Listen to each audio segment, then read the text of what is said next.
Hello YouTube. Doing a little follow-up on my X1. It's been a couple of weeks since my first video review, so I thought I'd let everybody know what it's been like. So, first week was really good. Had a problem that it was overheating quite a bit. It would not get very much, maybe 10 to 13 miles on distance on a ride. I don't ride real hard, but I ride reasonable. Anyway, so after about the fifth day, it just quit. And so what happened is my motor burned out. We don't know what was wrong with it or not. After a few days of going back and forth with Luna Cycles, trying different things, trying to figure out what exactly it was, they sent me a lot of new parts. After going back and forth with Luna Cycles for a while, they went ahead and sent me a new motor, new Bethane motor, and a new display. So that basically got me back up and going. Went out riding yesterday, and unfortunately, I had my nice 40 tooth down here chain ring. We got a log bent, so then ruined that trip. So today I put on the original chain ring, took it out, and did great. Didn't get hot. I rode the bike about 8.5 miles, and on 8.5 miles I am down to 67% of the battery. So I've heard some guys say that they can get up to 30 miles on theirs. I don't know if I'm going to get that. Maybe they're downhillers, I don't know, but I do moderate amount of up and down, a lot of switchbacks, things like that, and I felt like it did really well compared to what it was doing. Night and day. Basically, let's start with the chain ring. As I'd mentioned, I had gotten the 40 tooth chain ring, and I ran into a problem that when I went over a log crossing the other day, it bent immediately. Now, maybe I had a bad chain ring, I don't know. I've ordered another one since, and I'm going to go back to trying it again, because what the difference was is from the 40 tooth from the 32 tooth that came on the X1, the 32 tooth is about 10 miles per hour slower on top speed. I will go back to it and try it. The nice thing about the 32 inch chain ring is I can go over any kind of log crossing, and it's going to hit my bash guard pretty much first before it's going to try to bend that chain ring. So it wouldn't surprise me if that's what I end up with, just because nothing sucks more to be out on a trail, especially if you're in the middle of the trail and you bend your chain ring and there's just not a thing you can do except walk the bike back. So yeah, I like the extra speed that I get out of the other one. I don't use it a whole lot unless I'm riding on my street, or I'm riding up a road to get to my trail. But after that, it's not that huge a deal. Now then, I mentioned assist level a little bit. On this ride, I'm riding an assist level 2. And so Luna Cycle calls 1 and 2 stand-up levels, and they call 3 through 5 just normal assist, and they just get faster pretty much from there.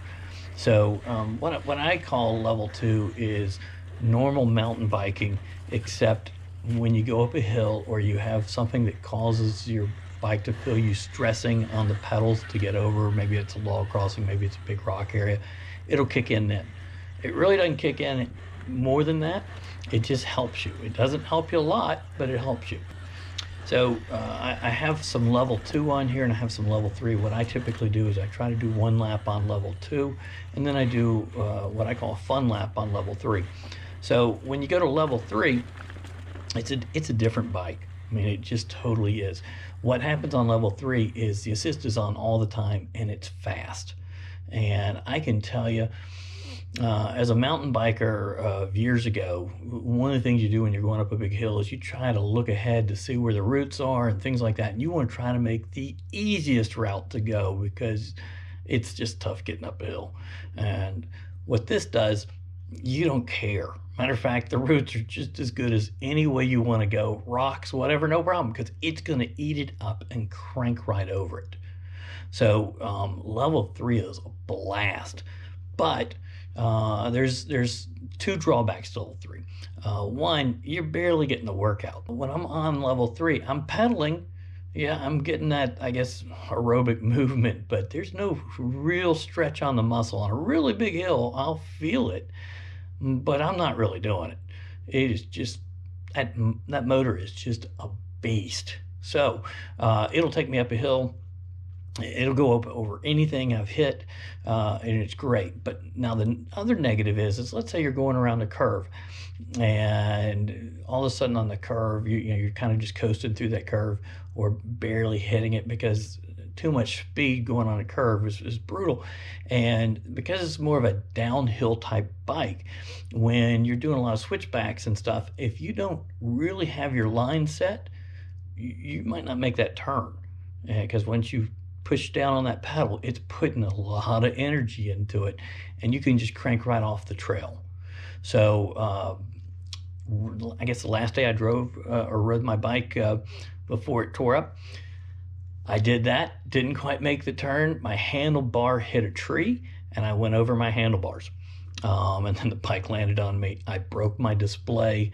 It sucked. So basically, I've talked to other guys on other brands of bikes. They've said even their 250 watt bikes compared to this 2,000 watt bike, I've had the same problem, that you just got to be prepared for that. And it's a matter of just kind of training yourself to know how to do it. One of the guys at Luna said what he does is he turns over and goes to his throttle at that point, which seems counterintuitive, but he says he can slow it way down with the throttle. Just by doing that, he gets a lot more control. He also says if it's going up a hill, he actually saves battery doing that, because the battery is going to be using less speed, as opposed to when they're cranking it on level 3 or whatever. It just seems to give them more distance. And what I've found so far is I think I'll probably get close to 30 miles on this. I've talked to guys who said they can do more than that. I don't know what they're riding on, but for me, yeah, probably about 30 miles, which I think is awesome. I don't know if I could do 30 miles on any kind of single track that's got real hills on it. So if you're looking to just road bike or something like that, hey, this is the wrong bike. But yeah, I guess you could probably get 40 miles on something like that if you're not just cranking it the whole way. But yeah, the bike's amazing. I mean, it truly is. It's just a matter of what it is you're looking for. So as I said, what I try to do most of my ride, I try to do on level 2. That gives me a workout. I do level 3 for the fun parts. Let's talk level 4 and 5. I've used them a little bit. Really, if I'm on access road, or I'm on my street or anything like that, they're great. They're just fast as heck. But on the trail, I cannot tell you a time I've ever needed more than 3. If you're just a super fast mountain biker and you don't have a lot of switchbacks and stuff like that, yeah, you can crank up on those, and yeah, you go faster. But I can't imagine going much faster than I am right now. So I really look at those as maybe road speeds as opposed to single track speed. Level 1, never used it.